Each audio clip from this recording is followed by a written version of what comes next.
It's been a bit up and down actually. We sort of got off to a bit of a steadier start. The results maybe didn't come straight away.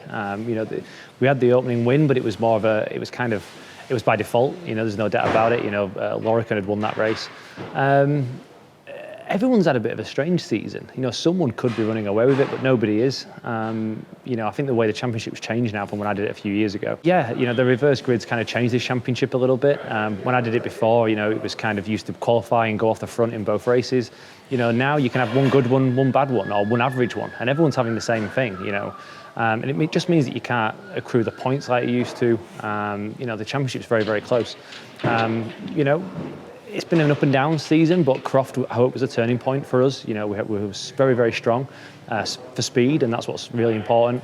The pole position, the win, and thankfully as well, some of my competitors didn't have a great day, which is great for me. So, now I hope we can move forward. You spoke about the competitors and obviously your previous time in the championship, which was very, very, very successful for yourself. Has it changed much? Obviously, at the start of the season, a lot of people put a two-horse race between yourself and Harry King. We've seen so many of the drivers come there. It looks very competitive. Has it changed much since you were last here? I think the ultimate sort of speed and the pace at the front probably hasn't changed. I think, like I said, the reverse grid's changed it, because overtaking has become such a big factor in it, and Harry's clearly, a bit of a standout when it comes to that. But probably maybe not the fastest guy. Hannafin has been the fastest guy all season, in my opinion. He's over one lap, he's the guy to beat. So, where Hannafin maybe doesn't score is his ability to come through like Harry. So, but that's where you can have two opposite kind of approaches. One scores great points in race one, one scores great points in race two. Equals itself out, and that's kind of what we're seeing. But no, I think, and for me, I've spent 3 years driving a front-wheel drive car in a totally different championship. To come back to these that are fast and have their own style to them. It's in there. But it was buried a little bit. I'm having to get it out, and I think we're only just sort of starting to get there. I think, like I say, Croft was probably a turning point. I felt more comfortable than I have in a long time. I get more comfortable all the time. A little bit of the old me comes out all the time. So I'm hoping we're going to come good just when it matters. Good. And we've mentioned the 991. There's also the 992, which has been out on circuit today. We're a little bit behind here in the UK, where the rest of the Carrera Cups are running the 992. But I believe you've been out. How was that experience in the car for the first time? Yeah, the 992 has been used in Europe and a few other places this year, in America, and we get it next year, which is fantastic. It's a bit of a generational change. It looks different. It drives very different. It's a lovely thing to drive. Much more GT3-esque. It's wider. It feels lower, hunkered down. It's a bigger platform in general. It just feels a more stable bit of kit. These always feel a bit leery, a little bit on the edge. That, to be honest, in the opening laps doesn't. It feels much more planted. But I'm sure once the teams get hold of them and we start turning them up a bit and learning, that edginess will come back. So, no, I think it's fantastic that Porsche's got the whole new 992 coming. It looks fantastic. It's amazing how when you put the new one to the old one and you look at them side by side, just how much it makes the old one look older so quickly. It always amazes me.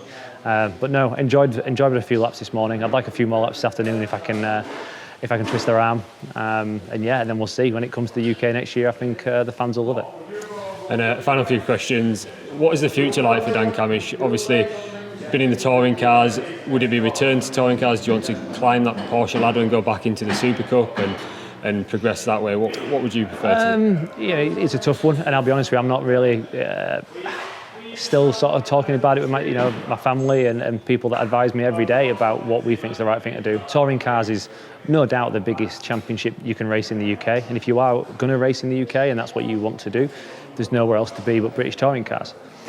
That being said, there's a big wide world out there, and maybe I am a Porsche driver and have been for years really. Now I'm back in it, I'm starting to enjoy it more again.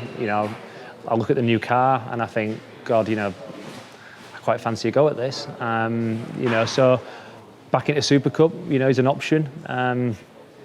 But that means a whole change to my life as well. Going back to almost being a professional racing driver. It's weeks away from home. You spend a lot of time in the car, not a lot of time at work. which is not good for somebody like myself who's at a different stage of their life. The guys in Super Cup, they're very young at the front. They're early 20s, late teens. At 32, I know it's not old, but I'm an ideal age for a touring car driver. Maybe not the ideal age to go back and to try and be a Super Cup champion. I enjoyed it when I was there. I did very well, but I chose to leave in 17 and go join the Honda team, and that was my choice. So you can see I'm very much in two minds. What I do know is if I go back to touring cars now, then that'll be that, really. I will be staying in touring cars for the rest of my career, I imagine. Whereas right now I'm out of it. So do you try and stay out of it for at least now and do something else? And I can always go back there later. There's guys late 30s, 40s in touring cars, and it's not a problem. But I can't go back at 40 and try and be a Super Cup champion. That's just not going to happen. So we'll see. It's all to play for, all to be decided. And final question, who's winning the Porsche Carrera Cup Great Britain this year? Dan Cammish. Simple as that.